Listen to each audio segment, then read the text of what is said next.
Got a chance to see Harold and the Purple Crayon with Zachary Levi. Let's talk about it right now. Zachary Levi right now. Right now. Zachary Levi. Welcome back to the channel, everyone. Thank you so much for spending time with me as we rant about movies, comic books, and television shows, as well as the occasional board game. I am your host, Frank Zanca. I'm an award-winning screenwriter, novelist, and comic book writer, as well as a filmmaker. And yeah, let's talk about my comics, because we did get the second issue of, which is over here, of Lords of LA. It's my vampire mob set in 1950s Hollywood with some really great artwork. We got Marilyn Monroe in here. We got vampire on vampire action. We got plenty of all that stuff. Anything you want in a vampire slash mob thing, you can definitely find it here. We got Tommy guns. We got car chases, all that stuff. And here's issue 1. They're 48 pages apiece. I do sign them, so if you'd like one, let me know in the comments section. Plus, if you've ever heard of Timothy Zahn, he's the creator of Thrawn.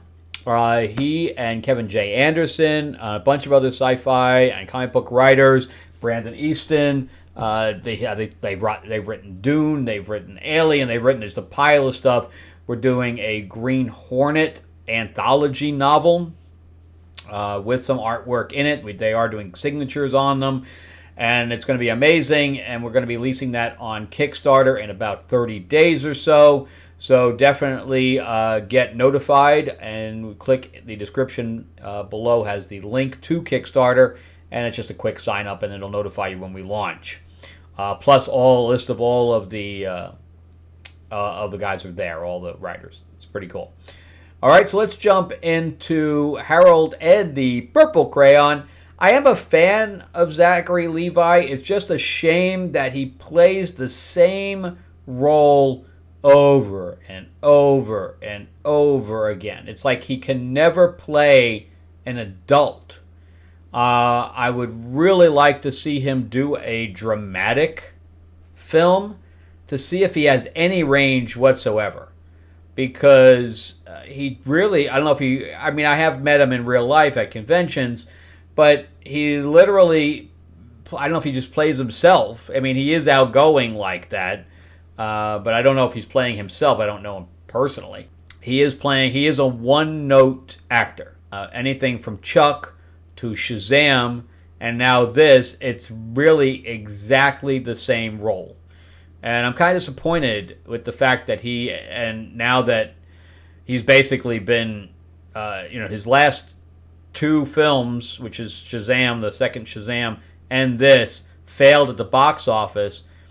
And then on top of that, he basically came out and said what side of the aisle he was on.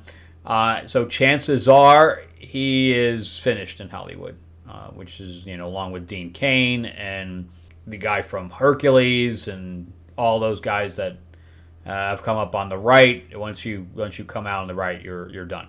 His career is probably over right now, unless he hooks up with like Mel Gibson or the guys or Mark Wahlberg that are creating the Vegas production company. He could probably find a home over there. So let's talk about the movie itself. I was good to see Zooey Deschanel. I haven't seen her in a while, so I was happy to see her in this film. And I've seen the guy that plays the Moose, but I don't really know much about him. But there is also the girl that plays the Porcupine in here, which that's their names, Porcupine and Moose. But they're basically a cartoon version. And then when they go into the real world, so it's like a Sonic situation. They go into the real world, and Smurfs, same exact thing. They go into the real world, and then they look human or whatever. So, but Tanya Reynolds, I liked her a lot better here than what she was in Sex Education. She was just a little bit too awkward and kind of scary. Because she has these big kind of bug eyes, and she constantly kept them like wide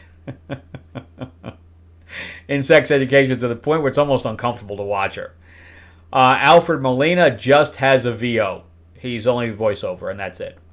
So the storyline is that Harold and the Magic Crayon is a storybook character that a writer creates for children, and as he gets older, he and his two best friends, which are these purple moose and porcupine that he's created from the crayon, because he can basically create whatever he wants. So basically he's created this world that they all kind of live in and have fun with, etc. And as he gets older, he gets interested in the narration voice that is constantly talking to him. And the narration voice puts him to bed and everything like that. So it's like a father figure, but it's disembodied. And suddenly one day, he just calls him, I'm the old man. That's all he says, I'm the old man. And that's the only way he knew.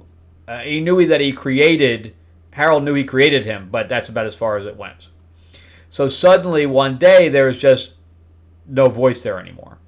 And as an audience member, an adult audience member, you know what happened. But he can't accept, he doesn't understand. He just thinks the guy he needs to go find him. So he creates a portal to the real world, and then he and the other two go through it to go search for him. Of course, they don't understand the real world, and the only thing they know is that the guy was called the old man. So that's what they're going off. And it has some humorous parts to it, and the effects of drawing the stuff with the crayon, the creatures it creates, and the plane, and all this other car, and the tire, all the things that he creates with it are very cool. And I like the use of purple throughout. I think that took a lot of imagination. There was a lot of imagination that went in here. And this was directed by the same guy who did Ice Age. And on his Carlos Sandoval, I think it is. The writing on here is okay. I would say the writing is worse than the directing. I forgot what the guys did. They were a duo writing team. David Gaughan and Michael Handelson. They did Night in the Museum, the third one that everybody thought was horrible. And they did Slumberland, which I have not seen, with Momoa. Dinner for Schmucks. They've only written 5 films. I say only, but at least there are things that, The X. So I don't think that they were the right guys for this, but I can see children liking this. This was not made for adults at all. Again, I only watched it for the cast and to see what they could do imagination-wise, but I think it was kind of a tired plot of, I am going into the real world, I'm a fish out of water, I'm looking for my creator, blah, blah, blah. It's something we've seen over, and it's just completely tropey. And it did, lose quite a bit of money. I forgot what it was. I think it was like a $40 million movie, and I think it made like 20. I mean, literally, nobody went to see it. Nobody. So it just didn't appeal enough to children. I think that was the major problem with it, was that it was made to appeal to children, and it just didn't get there.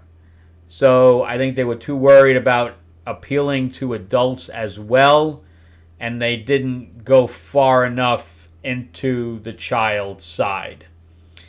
There's a villain in here that has created this medieval world because he's a fantasy writer, Lord of the Rings type of, Game of Thrones type of writer. Everybody kind of hates him and thinks he's boring and that kind of thing. And so we have some, dragons and stuff like that.